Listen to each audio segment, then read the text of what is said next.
Hello, everyone, and welcome back to the Jack and Joe show. We returned last week with a loss, so it's very nice to be back talking about a win. Jack, how are you doing? Yep, very well, thank you. Looking forward to the game on Sunday and the under 21s tonight. So busy weekend ahead. Yeah, a bit busy weekend ahead indeed. Bit of a weird kick-off time for Fulham to look forward to this weekend in terms of Sunday at 7 p.m. It's not my favourite. I've seen a lot of people complaining about, the train times and things like that, which I completely agree with, saying, United fans having to travel back up to Manchester. I think they'll be getting the district line with us anyway, to be completely honest. But aside from that, They will not be going look, to Euston. they will not be going to Euston. Maybe Surbiton, Wimbledon, a hub, train from there, something like that. Anyway, enough jesting. We had a really good day on Saturday, Jack. You were there. I was there. Obviously, we Yeah. were slightly separate, but it was a good day out in Leicester. I think the most important thing here was to get back to winning ways. Probably not our finest performance, especially in the first half, but I thought in the second half we did a very professional job, and it could have ended up being more than a 2-goal margin to win the game. It reminded me of that game we played last season against Southampton.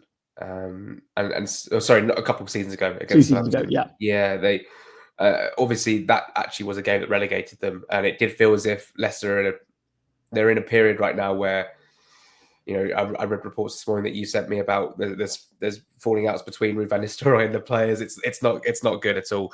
7 defeats in a row. The atmosphere was insane Yeah. when they took off El Canoes. I've never heard anything. I've never heard a substitution ridiculed like that ever in all my time of watching football in the stadium. But important that we got a win in the clean sheet after what happened against West Ham. I think that was what we wanted and certainly what I predicted was going to happen, and it did. Sander Berger made all the difference for me. I mean, that was I hate to compare him to Paulinho, but that was a Paulinho-esque performance. I don't even think about Paulinho these days.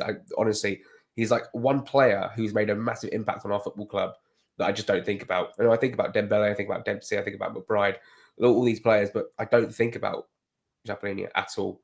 I think about Mitrovic still. He still lives rent free in my head. But Paulinho is just a thing of the past. And given it was so recent, he was at the club and doing such wonderful things for us.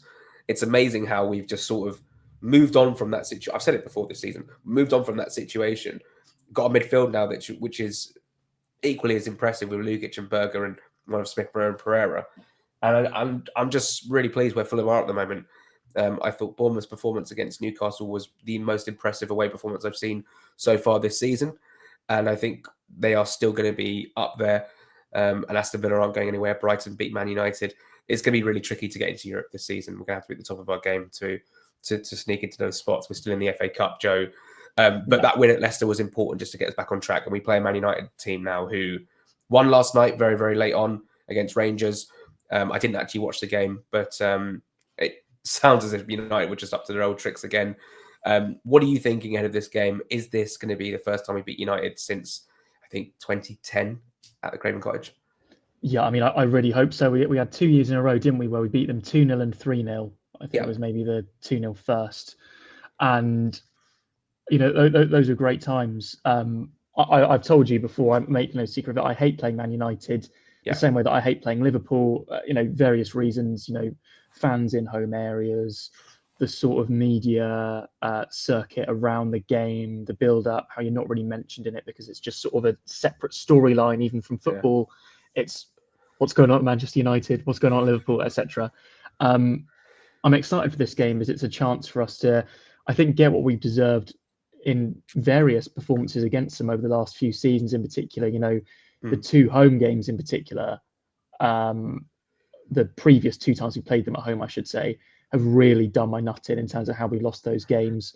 The 2-1 with Garnacho, we deserved a point at the very least, and it was terrible game management to not just try and at least see out for that. We put too much forward in going for the win. The 1-0 last season, I was lucky enough to not be at that game, which is rare for me for a home game. And that one was even worse because United were just awful that day. I think that they were far better the year before. The goal was so avoidable. Paulinho, we've just mentioned, actually made a rare mistake for the goal. Leno should have saved it. There was just so many things that led to it. And then we had no time to react. And it was falling at a bad time in the season. We go into this game now, Jack, like you said, still within a chance of Europe. We had to win on Saturday, I think, to solidify that. we're in a position now where you can look back and think, if we'd have beaten West Ham, which we didn't, but if we had, we'd be sitting right now in 8th position, 2 points behind 5th. It's one game can swing it. There could be a shock result for someone. We weren't expected to lose to West Ham. Bournemouth have got Forest this weekend. They got Liverpool after that. We're 4 points behind them. If we could pick up something, we've got Newcastle after this. But it's a really important game for us, and we have to be seen as the favourites. Forget who Manchester United are as a club. Think of who they are as a team currently, and we have been more impressive than them this season. There are still a few players that I really do fear coming up against, one of which is Bruno Fernandes. Amad Diallo's been in fantastic form. Obviously got that hat-trick against Southampton about a week ago. There's other players as well that you do think, if they're on their A game, that they have the quality to cause us harm. Players like even Christian Eriksen, who's recently come back into the fold. He got that great assist for Garnacho's goal a couple of years ago. You've got players like Xerxes and Højlund who have not really been impressive, but can have moments of real quality. Xerxes seems to be first choice at the moment. I'm really hoping that Rashford remains out of the squad, because I feel like when he does come back in, regardless of who it's against, there's going to be a moment when he does one of those things where he scores a goal, doesn't run over to the bench, and just sort of celebrates very hush hush, does the thing a little bit, something like that. But really excited for this game, Jack. Really excited. It's going to be a much bigger test than Leicester. But like you said, Sander Berge being back in this squad is huge. The midfield balance he gives us is indescribable. He makes Lukic a better player as well. I think we should briefly touch on Smith Rowe, Jack, because obviously got his goal for the first time since November the 9th against Palace, I think it was. Nearly got a brace that day. What did you make of his performance, and do you think that he will continue in the centre of midfield against United? I don't think it was the most outstanding performance I've seen from Smith Rowe, especially first half. But I do think in the second half, like I said to Sammy on the quick take, he did actually improve a lot. And I think the goal gave him a lot of confidence. And I think we're slowly starting to see him come back into his best. And it's so frustrating because the Smith Rowe story this season has been really interesting. I can understand fans' frustration with him, record signing. And I've always, because I'm like this now, I always sort of take a step back and look at it and go, well, let's look at the bigger picture here. The previous 2 seasons, he hardly played any minutes for Arsenal. He then comes into Fulham. He's completely not match fit at all. Even in pre-season, he only gets a couple of games for us. He comes in. There's a big expectation on him. And obviously, he does very, very well in fits and starts against Palace. That was one of the best performances I've seen from any Fulham player this season. And then he gets that little injury against Brighton / Arsenal. He has to recover from that over a Christmas period where there's so many games. And the performances from him have just not quite been at it when he's come back on the pitch. Pereira's obviously taken his place. He hasn't produced much. So the frustration has been that nothing's really happened from that number 10 position. And now maybe after that Leicester game, we're slowly starting to see him come back into his best. I understand the anonymous shouts where his performances he's almost gone missing in at times in games. But Silva every single week, and I'm sure we'll hear from him again today, always speaks about Smith Rowe and always speaks about how he's going to get back to his best and how he's working hard. I think it's so counterproductive, counterintuitive to slate a player and say he's anonymous in games, he's our record signing. Just get behind him, give him time. The amount of times that we've signed players and they've actually come into their best form after look at Sasha Lukic.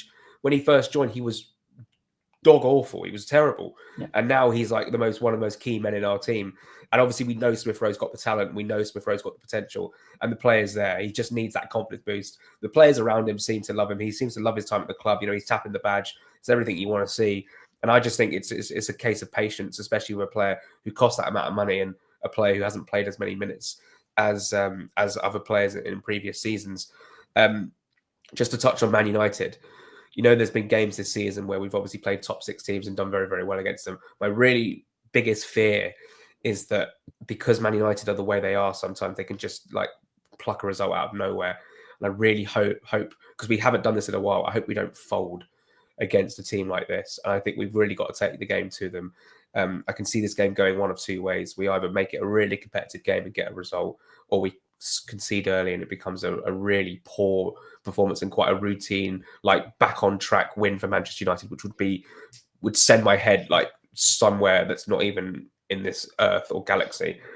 I really don't want us to show Man United. I don't want us to put in a performance where everyone's like, oh, actually, Man United do have something about them. I want to make it difficult for them, like every other team has made it difficult for them this season. Even Southampton, who went to Old Trafford. And I know we did that at Old Trafford, but there is this nagging feeling that United can pull out a result out of nowhere and like shut us out completely, 2-0 win, do a complete job on us. I do not want that to happen, obviously. I really want to get at them, score early, make things difficult for them, and then just sort of further on this narrative about how Man United are just a terrible football team, Joe.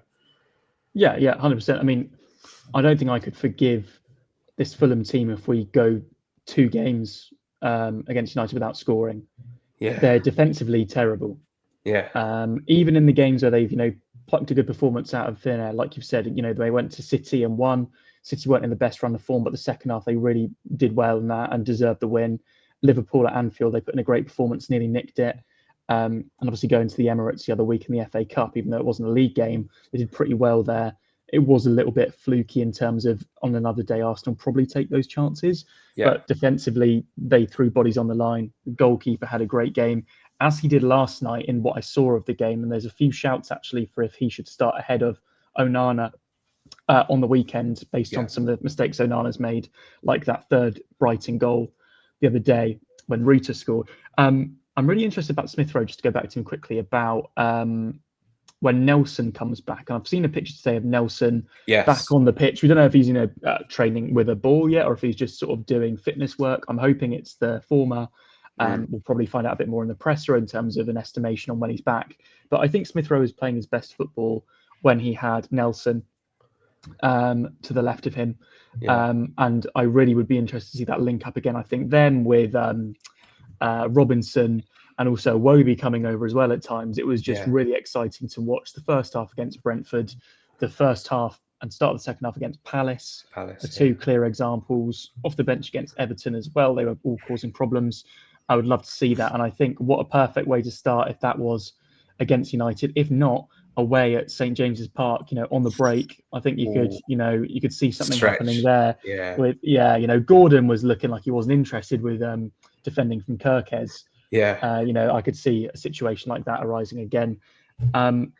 In terms of the team, Jack, I mean, I think this can be quite a short segment because I think we probably both think we should be unchanged. Don't want to put words in your mouth. No, absolutely unchanged. I wouldn't change a thing. I'd be frustrated if Pereira started, not because he shouldn't start, because I think that's fine. But I think this is now a period where Smith Rowe needs to kick on. I'm actually really interested in the Pereira situation. I think the news about him leaving the club has completely died down. I think it actually might have turned the other way. It looks like we could actually be extending his contract. I saw a report yesterday which suggested that came from Brazil. So if anything, I should not even believe it at all. But I have this nagging feeling in the back of my head that we're going to we're going to try and extend his contract, and then maybe what happens in the summer happens in the summer. But I wouldn't be surprised. Obviously, there's a lot of contract situation. Tete, Kenny, Jimenez, Adama all need sort of clarification over their contracts and stuff. I think TC could retire. I think that would be a sensible time to retire. I think he would go out in a blaze of glory. Adama, I would like for another year. I know that people say that he can't do this, can't do that, but actually on his day, sometimes he can really make a difference for us. Jimenez, I think, deserves a new contract. And then it's just a question of, well, Jimenez could play a bit part next season. Muniz could be number 2, and then we've got to bring in a proper striker. But the way Marco speaks, he wants Muniz as his number 9. He can be the number 9 for many years to come. So we'll see. And Kenny Tete is a no-brainer for me. I hate the fact that the injury is sort of it's like having this cloud of doubt over whether he'll sign or not. But apparently they're in negotiations. Hopefully he signs because he's such a wonderful player. Kenny Tete, and I've absolutely loved his time at the club. Yeah, I agree though. In terms of team news, unchanged. The Reece Nelson thing is really interesting as well because it'd be really unfair to sort of put him on the right and then drop Wilson again. It feels like Nelson's going to have to work his way back in the team because right now there's no displacing Iwobi and there's no displacing Wilson. They've been so good since he's been injured, which has been obviously a very good thing for us. Yeah, I mean, Wilson was heavily involved with both of the goals we scored at Leicester. He was also one of our better players, I would say, against West Ham. On another day, that shot that hit the bar 5 minutes in goes in, and it's a different day. And he looks confident. He's playing in a really confident fashion. He was influential in us getting back into the game against Ipswich. Should have got Leif Davis sent off, but still won the penalty in the second half and was looking really, really dangerous whenever he got the ball. So I agree with you, even though Adama came on and scored, and it was a really nice goal, a much harder chance than the one that he had a couple of days earlier, which is just typical. But you know what? I'm delighted that he scored it because he had to show a reaction, and he showed it. And that was great. I agree with the unchanged team. And I'm thinking in terms of a score prediction that I am confident. I do think that United will cause us problems. I do envisage that happening. I'm going to go for a 2-1 Fulham win. Okay. I was previewing it on Patreon, and I couldn't quite, and I know this sounds odd, I couldn't quite see a Fulham win. And that's obviously frustrating. I can see it happening, but I couldn't put my neck on the line and say that's going to happen for sure. So I went with a 1-1 draw, which obviously I'd be fairly okay. It depends on the circumstances of the game. I hope we don't make any mistakes at the back. I hope we don't give them any opportunities. Obviously, they could press us high with the sort of playing that Christmas tree formation where they've got two behind the striker. So Bruno can push up, Ahmad can push up, and Xerxes will obviously press from the front. So hopefully we bypass that and don't make any silly errors and really target the left-hand side of our left-hand side in terms of Robinson getting on the overlap and linking up with Iwobi and Smith Rowe sort of coming inside to try and sort of link up with him in those triangles. I want to say 2-1 Fulham. I want to agree with you, but I'm going to stick with 1-1. But I would be very pleased if obviously we won this game. And I think that if we were to win this game, we'd go up to 36 points and go 10 points above United. But yet, BT Sport, TNT Sport, the whole post-match analysis will not be about Fulham being 10 points clear and how impressive Marco Silva is. Fulham. It will be like, this is Man United we're talking about, and it will just be the same conversation we hear every Sunday night. Albeit on a different channel this time. Joe, we're going to do things a little bit quicker today because we've got things to do and places to be. But we're predicting a positive result for Fulham. I just want to quickly touch on the fact that I'm so pleased. I think one of the most pleasing things about Leicester away was those who were really ridiculed on Wednesday night or Tuesday night, what was it, against West Ham, really made up for it. Smith Rowe, Leno with the clean sheet, Anderson with clean sheet, and Traore with that big miss, and he ended up scoring. So it was it was all about, forgive and forget about what happened against West Ham, because that was a 1 in a million game where we make mistakes, and we really came through it against Leicester. And I think Leicester are going to go down, Joe, for sure. Oh, yeah. I mean, I wasn't impressed with them when they came to us in August. I thought, there's a lot of time for them to turn things around, but I thought 2-1 that day, to be honest, flattered them. And I don't think we were anywhere near our best that day. Obviously bedding in a few new players like Smith Rowe, etc. at the time. I wasn't impressed with them at all. I was far more impressed with Ipswich the other week. And I can't see them staying up as it stands. We'll see if they do something in the window. I think they'll need to. I think we need to. That's something that we'll probably have to think about a bit more next week after the United game. I can't see much happening before then. There's a few rumours this week about Emerson Royale. A couple of other options at right back as well, including Coventry's. It's an interesting one. It's probably, I feel like Marco Silva will probably answer more questions. You might even read that before watching this video, because we're speaking before that press conference actually happened. But I think at the moment, it feels like if we're going to sign someone, it will be a right back. And I think we need to, because of how long Tete's out for. Rotation in 2 competitions with Castagne, who, let's face it, has been fine, but not playing his best football, not compared to last season. I still would love another goal-scoring option, regardless of whether they're a winger or a striker. I'm feeling like that's more and more unlikely, but we cannot ignore the fact that Willian is lurking down the road. Jack, let's cut to the chase. Would you take Willian back? And when I say, would you take him back, I feel like we'd all sort of go, yeah, we'd take him back. Do you feel like we need him? Feels like we don't need him. Do you know what I mean? Like, because then suddenly it's like, well, someone like Wilson, someone like Iwobi, someone like Adama, or someone like Nelson's got to miss out for the sake of just having Willian doing some flicks and tricks and doing a lot of running, or maybe not a whole lot of running. The sentimental reasons obviously be great, but the wages and to be fair, Mark was asked about this last week. He said we have enough wingers. For me, it wouldn't make sense unless we got a big injury, like if Wilson got an injury or Iwobi got an injury at the weekend. But it's deadline day. It's deadline day a week today. I don't even know if we're going to do a live stream. It's one of them ones where well, I'd love to, but I've got to be up at like 5 o'clock for Newcastle the next day. So maybe we'll do something. I'll probably do something on Twitter for a bit, for sure. But I don't know what's going to happen. I think the Emerson Royale actually had legs, and then he got injured, of course. Yeah, Van Eerwyk it'd be almost a dream come true. I've really loved what I've seen from him at Coventry. It does feel like we do need a right back in just for insurance, just in case things go tits up with Tete's contract. No pun intended. So yeah, we'll see what happens. I know what you mean in terms of another attacking option. The whole Evan Ferguson thing was discussed. Wouldn't surprise me if like last minute we go in for him. I saw like Igor Jesus was linked or somewhat. I can't remember his name, from Brazil. That was him. Yeah. But again, there's really not been very solid rumours. I think the one solid rumour this window has definitely been Emerson Royale, and then obviously he gets injured. So we'll see. We'll speak in a week's time. In fact, we'll speak before that anyway, because we'll be looking ahead to the Newcastle game. Joe, thanks so much for being here, and we'll speak next week. Yeah, cheers, Jack. Thanks everyone for watching. Enjoy the United game, whether you're there or you're watching on TV. Hopefully it'll be a good night for us. Yeah, and if you see any United fans in the home end, get the stewards and get them out, because we don't want that any of that nonsense. As United saw last night with Rangers fans those with glass houses should not throw John Stones. Take care, guys.